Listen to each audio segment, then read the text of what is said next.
नमस्कार दोस्तों, मेरा नाम है विमल सिंह बालाजी। स्टडी अड्डा में आपका स्वागत है। आज तारीख है आपकी 30 अप्रैल 2022 की। डीएलएड थर्ड सेमेस्टर 2022 के आपके पेपर चल रहे हैं। तो इससे पहले समावेशी शिक्षा वाला पेपर का सॉल्यूशन देखा था, साइड में आई बटन पिछला वाला वीडियो आपको मिल जाएगा। आज हम देखेंगे तीसरा प्रश्न पत्र साइंस जो है उसका सॉल्यूशन। चलिए स्टार्ट करते हैं प्रश्न नंबर 1 से। सबसे पहला बहुविकल्पी था कि प्रत्येक पृथ्वी जो है प्रत्येक वस्तु को अपनी ओर खींचती है। ये किसने बताया था? तो बहुत ही आसान सा क्वेश्चन है, आप सभी जानते हैं कि कोई भी चीज आप ऊपर फेंकते हैं तो नीचे किस कारण से आती है? क्योंकि गुरुत्वाकर्षण बल लगता है, ग्रेविटेशनल फोर्स लगता है। गुरुत्वाकर्षण बल के संदर्भ में जो है किसने बताया था? तो आइजैक न्यूटन जो है इनके द्वारा बताया गया था। तो थर्ड वाला आपका ऑप्शन बिल्कुल सही हो जाएगा। दूसरा प्रश्न था कि कुम्हार के चाक की जो गति है वो होती है घूर्णन, सरल रेखीय, वृत्तीय या फिर दोलन। तो कुम्हार के चाक की जो गति होती है वो आपकी घूर्णन गति होती है। आप और ऑप्शन को भी काट सकते थे। सरल रेखीय गति कैसी होती है? सीधे जो चले, जैसे आप मोटरसाइकिल बाइक चला रहे हैं, सीधे एक सड़क, सीधी सड़क चाहे चल रही है उसमें आप चला रहे हैं, तो वो कैसी है गति? तो सरल रेखीय गति है। तो इस ऑप्शन को सबसे पहले ही आपने काट दिया होगा। और वृत्तीय गति छोड़ देते हैं। दोलन गति की बात करें, दोलन गति क्या होता है आप देखते हैं, घड़ी में जो पेंडुलम होता है इधर से इधर इधर ऐसे चलता रहता है, तो ये जो गति होती है ये आपकी दोलन गति होती है। तो ये भी आपने ऑप्शन जो है वो काट दिया होगा। अब वृत्तीय गति की बात करते हैं, घूर्णन गति में डिफरेंस को समझिए। वृत्तीय गति क्या होता है? जैसे किसी चीज के चारों ओर जो है इस प्रकार से चक्कर लगा रहे हैं आप, तो वो आपका आता है वृत्तीय गति में। और घूर्णन क्या होता है? घूर्णन मतलब होता है अपने ही अक्ष पर घूमना। जैसे लट्टू आप देखते हैं तो एक पॉइंट होता है, लट्टू उसी पॉइंट पर घूमता है।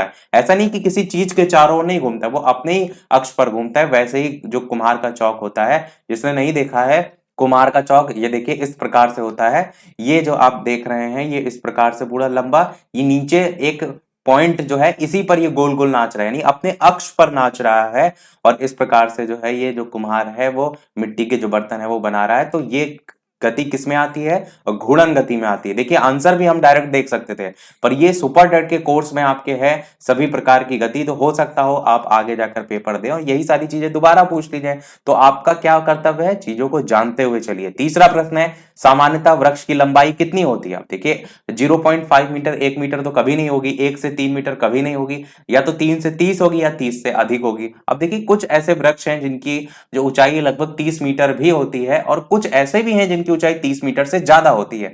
तो अगर हम एवरेज लेके चले तो 30 मीटर से ज्यादा वाले ऑप्शन के साथ चलते हैं, क्योंकि 3 से 30 मीटर में यहां पर 3 बहुत ज्यादा कम हो जाएगा। और ये भी है कि डिपेंड करता है कि पीएनपी जो है इसका क्या आंसर अपनी तरफ से जो देते हैं। बाकी फोर्थ वाला ऑप्शन ज्यादा बेहतर होगा, क्योंकि 30 मीटर से ज्यादा जो है ऊंचाई, एक एवरेज ऊंचाई जो है हम उसमें रख सकते हैं। चौथा प्रश्न देखते हैं कि प्रथम प्रकार के उत्तोलक का उदाहरण जो है वो क्या है। ये आपका सेकंड सेमेस्टर कोर्स से पूछा गया था। वैसे एक ना एक क्वेश्चन उत्तोलक से भी उठा लिया जाता था पहले, जब 2017 बैच का पेपर होता था। 2018 बैच में शायद आया है, मुझे याद नहीं। पर 2019-20 ये वाले जो अब बाद वाले बैच आने लगे हैं उसमें उत्तोलक से क्वेश्चन नहीं आता था। तो सरौता, नेल कटर, सीढ़ी और हैंडपंप में हैंडपंप जो है आपका सही होगा। देखिए सरौता जो है ये आपका बहुत पूछा जाता है, आप सभी जानते हैं। सेकंड प्रकार के उत्तोलक में जो है ये आता है। सीढ़ी तो सीधी सीधी होती है, तो उसमें आप ज्यादा एक तरफ भार, आयास ये सब नहीं ले जाएंगे, तो सीढ़ी वाले ऑप्शन को काट दीजिए। नेल कटर में कंफ्यूज आप हो सकते हैं, तो नेल कटर आपका ये तीसरे वाले श्रेणी में आता है। आपका किसमें आता है? तीसरी श्रेणी में। रुकिए मैं आपको लिस्ट भी दिखाता हूं उत्तोलक के प्रकार की। तो ये आप देख रहे हैं उत्तोलक के प्रथम, द्वितीय और तृतीय। तो ये देख रहे हैं नेल कटर आपका किसमें आता है? तीसरी श्रेणी के उत्तोलक में जो है आपका आता है, जिसमें अगर आप देखिए तो आलंब और भार के बीच में आयास होता है। यहाँ साइडों में आपका भार और आलंब होता है, बीच में आपका आयास होता है। इसका अच्छा एक तरीका ये भी होता है, कंपैरिजन आप दूसरी चीजों से भी इसमें कर सकते हैं। बाकी एग्जांपल और भी आपको पता होना चाहिए कि कौन से किसमें जो है वो आते हैं। तो आंसर यहाँ पर कौन सा? हैंडपंप सही होगा। पांचवा लास्ट बहुविकल्पीय, अवशेषी अंग होते हैं। अवशेषी अंग वो होते हैं जो हमारे शरीर के लिए आवश्यक जो है वो नहीं है, यानी कि अनावश्यक होते हैं, और ये फिर भी पाए जाते हैं। अवशेषी अंग चैप्टर आपके फोर्थ सेमेस्टर में है। सबसे पहला ही जो चैप्टर है उसी में ही अवशेषी अंग दे रखे हैं, जिसमें कर्ण पल्लव की पेशियां आ जाता है। ये सब इसके एग्जाम्पल हैं। वो सारी चीजें हमने फोर्थ सेमेस्टर में आपको पढ़ाई हैं। वैसे फोर्थ सेमेस्टर का आपने पढ़ा होगा तो आपको याद भी होगा। अति लघु उत्तरीय प्रश्न की तरफ बढ़ते हैं कि छठा प्रश्न है, और वीडियो सभी लोग लाइक और शेयर जरूर करते रहिएगा, कि तालाब के एक बूंद पानी में सूक्ष्मदर्शी से देखे जाने वाले किन्हीं 4 सूक्ष्म जीवों के नाम आपसे पूछे गए थे। तो ये क्वेश्चन एनसीईआरटी से, जो सूक्ष्म जीव आपका चैप्टर है यहां से पूछा गया है। इसमें आप देखिए क्लियर आपको वही चीज लिखी गई है कि एक तालाब या पोखर से जल की कुछ बूंदे लीजिए, कांच की एक स्लाइड पर उसे फैलाकर सूक्ष्मदर्शी से देखिए तो आपको क्या क्या दिखाई देता है। तो सूक्ष्म जो जीवी है उनको चार जो भागों में बांटा गया है, यही आपको चार नाम लिखने थे। जीवाणु हो गया, कवक हो गया, प्रोटोजोआ हो गया और शैवाल हो गया। तो यहाँ पर जो पूछा गया था ना कि तालाब के एक बूंद पानी में सूक्ष्मदर्शी से देखे जाने वाले किन्हीं चार सूक्ष्म जीवों के नाम जो है वो बताइए, तो वही आप चार नाम लिख सकते थे कि चार सूक्ष्म जीव में जीवाणु, कवक, प्रोटोजोआ और शैवाल। तो ये सारी चीजें मैं आपको इसलिए बताता हूँ ताकि आप जब तैयारी करते हैं तो किन किन बातों का आप ध्यान रख सकते हैं, कि जैसे एनसीईआरटी से क्वेश्चन आया तो थोड़ा सा एनसीईआरटी में कुछ चीजें देख सकते हैं। ये भी सारी चीजें आपको देखनी होनी चाहिए। सातवां प्रश्न देखते हैं कि सभी हरे पेड़ पौधे स्वपोषी जो है वो क्यों कहलाते हैं। अच्छा, जो बहुविकल्पी में क्वेश्चन आया था ना, ये वाला उत्तोलक वाला, उसमें मैं आपको ये भी दिखा देता हूँ ये उत्तोलक के उदाहरण में, ताकि आपको और क्लियर हो जाए। ये देखिए प्रथम श्रेणी के उत्तोलक है, इसमें उदाहरण में देख रहे हैं आप हैंडपंप है। ये भी आपको क्लियर मैंने कर दिया, जिनको कंफ्यूज ना हो कि नहीं ऐसा तो नहीं है ये उत्तोलक मैंने कैसे आ जाएगा, तो मैंने आपको ये भी दिखा दिया कि प्रथम श्रेणी में ही जो है वो हैंडपंप आता है। तो सभी हरे पेड़ पौधे स्वपोषी क्यों होता है। स्वपोषी मतलब होता है, स्व मतलब होता है स्वयं से, और पोषी मतलब होता है पोषण। तो जो अपना भोजन स्वयं बनाते हैं वो कहलाते हैं स्वयं स्वपोषी। तो पेड़ पौधे जो है खुद ही बनाते हैं, इसीलिए वो स्वपोषी कहलाते हैं, आप लिख सकते हैं। और एक होते हैं परपोषी। पर मतलब होता है दूसरे पर डिपेंड होने वाला, और पोषी मतलब पोषण से जो दूसरों पर निर्भर हो वो परपोषी। जैसे मानव है, मानव पेड़ पौधों पर तो निर्भर है, आप क्या खाते हैं, जो सब्जियां होती हैं और जो फल फ्रूट होते हैं सब आप प्राप्त करते हैं, वही खाते हैं। तो अगला प्रश्न देखते हैं आठवां, कि कैरामेल क्या है, इसका उपयोग क्या होता है।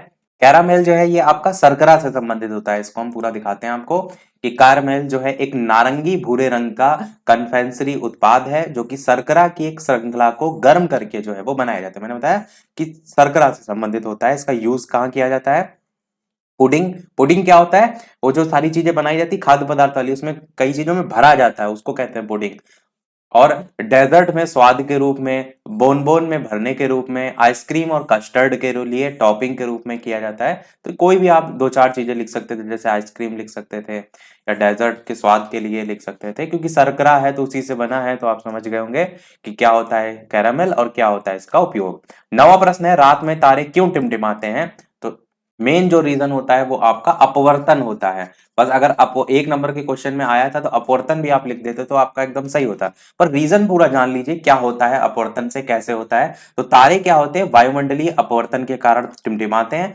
पृथ्वी के वायुमंडल में प्रवेश करने के पश्चात पृथ्वी का जो पृष्ठ होता है उस पर पहुंचने तक तारे का जो प्रकाश होता है वो निरंतर क्या होता है, अपवर्तित होता रहता है। और वायुमंडलीय अपवर्तन उसी माध्यम में होता है जिसका क्रमिक परिवर्ती अपवर्तनांक हो, क्योंकि वायुमंडल तारे के प्रकाश को अविलंब की ओर क्या करते हैं, झुका देते हैं। इसलिए तारे की जो आभासी स्थिति होती है उसकी वास्तविक स्थिति से कुछ भिन्न हमें दिखाई देती है। तो कुल मिलाकर आप क्या कहेंगे, अपवर्तन की घटना। 10वां प्रश्न है कि ध्वनि ठीक से सुनाई दे इसके लिए सिनेमा हॉल में अवशोषक का यूज किया जाता है। तो अवशोषक का प्रयोग पूछा गया किस प्रकार से जो है वो किया जाता है।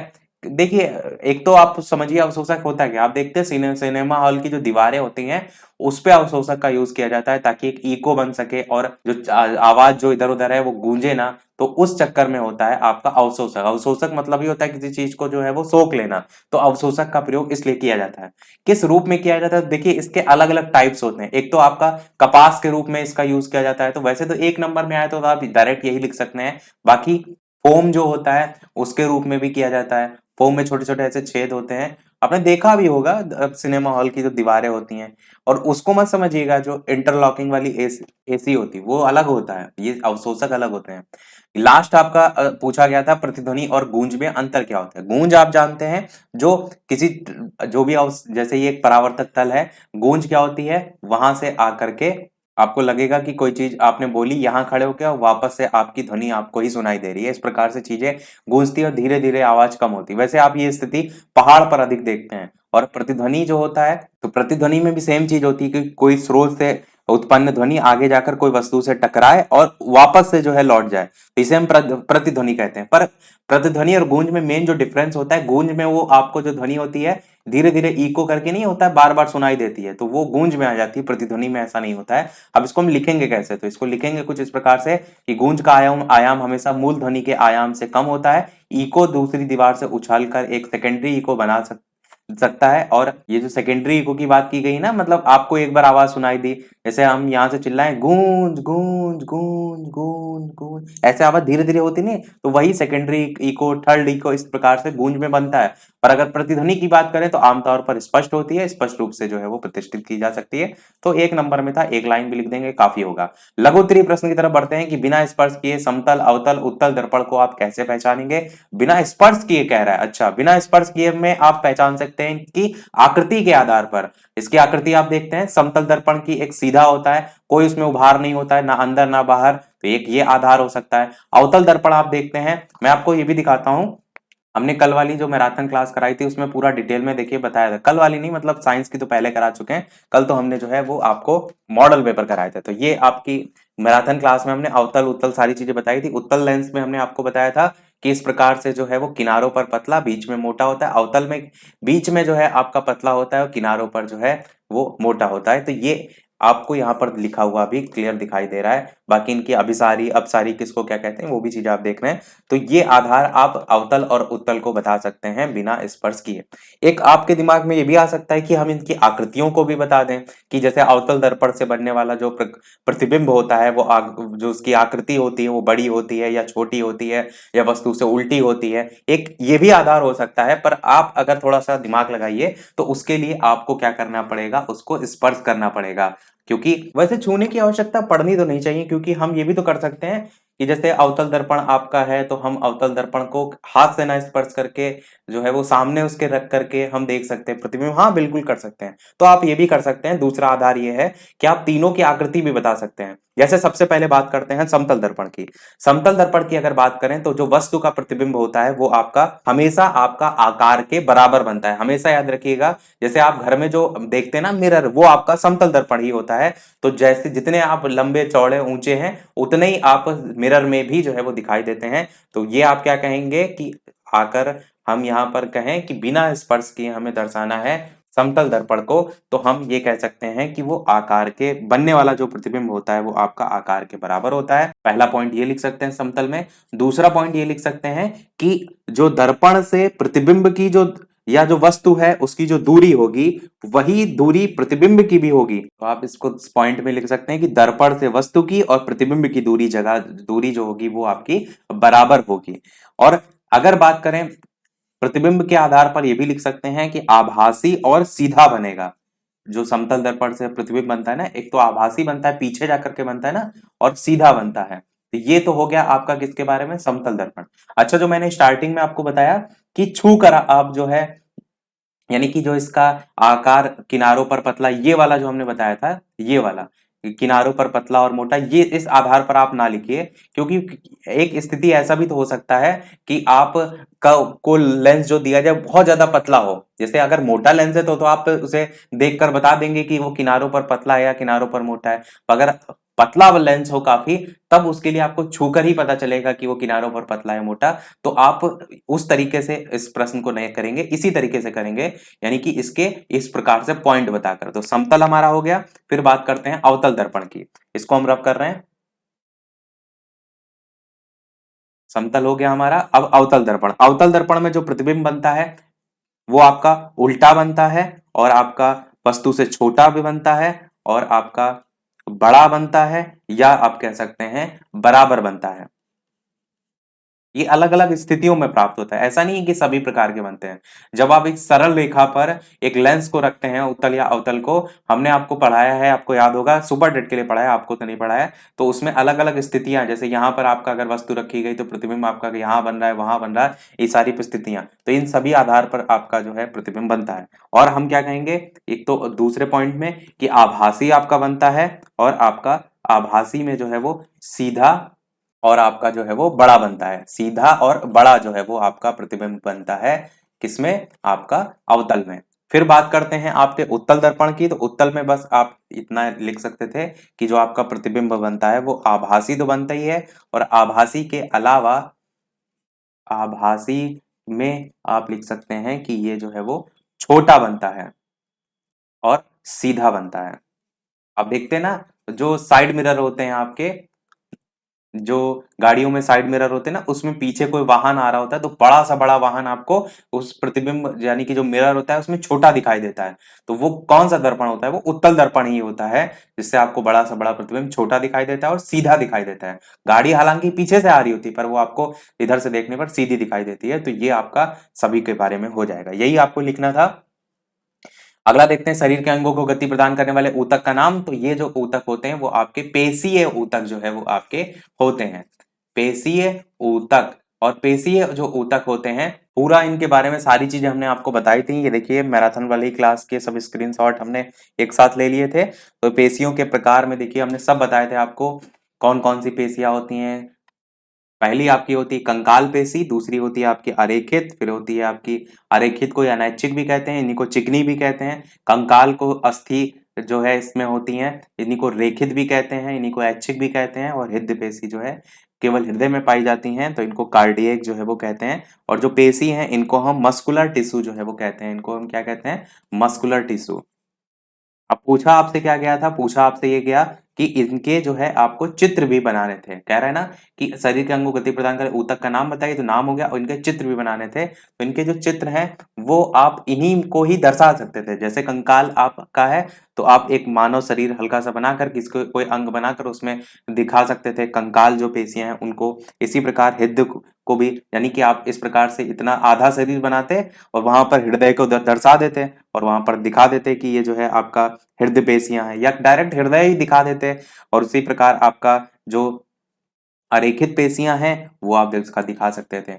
अगला देखते हैं आपका प्रश्न कि एड्स के कारण और रोकथाम पर चर्चा जो है वो कीजिए। तो सबसे पहले तो कैसे फैलता है यानी इसके कारण। कारण में आप बहुत से लिख सकते हैं। संक्रमित व्यक्ति के साथ यौन संपर्क से, सिरिंज और सुई का दूसरे की अगर आप प्रयोग कर रहे हैं उससे, संक्रमित मां से, शिशु को जन्म से पूर्व, प्रसव के समय या प्रसव के शीघ्र बाद, एचआईवी संक्रमित अंग प्रत्यारोपण से, या एक बार एचआईवी विषाणु से संक्रमित होने का अर्थ। तो इस प्रकार की चीजें आप लिख सकते थे इसके कारण में। और रोकथाम में क्या लिख सकते थे, कैसे कैसे रोकथाम इसका किया जा सकता है?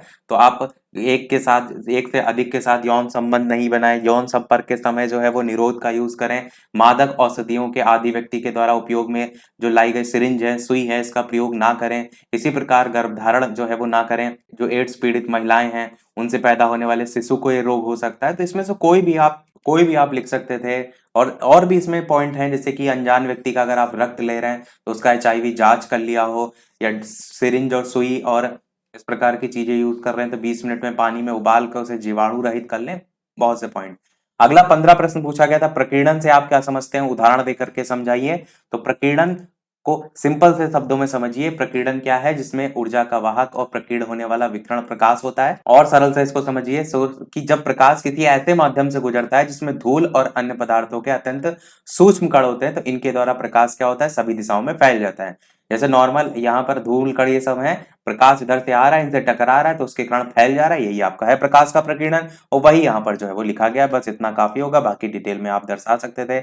इसमें देखिए 2 नंबर में क्वेश्चन आया था, तो आप केवल ऐसा ही केवल ना लिखे कि प्रकीर्णन जो है ये होता है, थोड़ा सा उसके बारे में और भी पॉइंट लिख सकते थे। लाइक जैसे कि अ, किसी रंग का प्रकीर्णन उसकी तरंगदैर्ध्य पर निर्भर करता है। जिस रंग के प्रकाश की तरंगदैर्ध्य सबसे कम होती है उसका प्रकीर्णन सबसे अधिक होता है।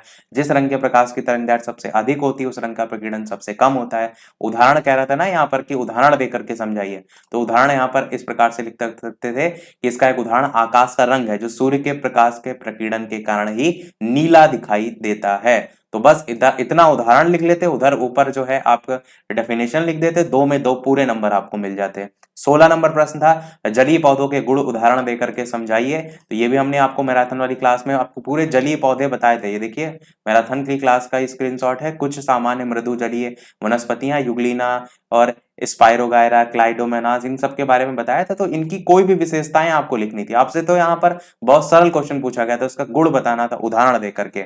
उदाहरण जो यहाँ पर कह रहा था ना उदाहरण, उन उदाहरण में इनके नाम लिख सकते थे आप, जितने यहाँ पर आपको हमने आपको बताए थे। हाइड्रिला हो गया, और पिस्टिया हो गया, आपका स्पाइरोगायरा हो गया, यूग्लिना हो गया, हाइड्रिला हो गया। तो इतने आप उदाहरण लिख देते इनमें से जितने आपको याद थे। और इनकी विशेषताओं में क्या क्या लिख सकते थे कि इन पौधों का जो तना लंबा होता है, खोखला होता है, हल्का होता है, जल में रहने के लिए आवश्यक होता है। दूसरे पॉइंट में लिख सकते थे जलीय पौधों के जो पत्ते होते हैं चौड़े और बड़े आकार के होते हैं, पौधे को तैरने में मदद करते हैं। तीसरा पॉइंट ये लिख सकते थे जलीय पौधों के पत्तों के ऊपरी भाग पर रंध्र अधिक मात्रा में पाए जाते हैं ताकि जल की अतिरिक्त मात्रा वाष्पित होकर बाहर जा सके।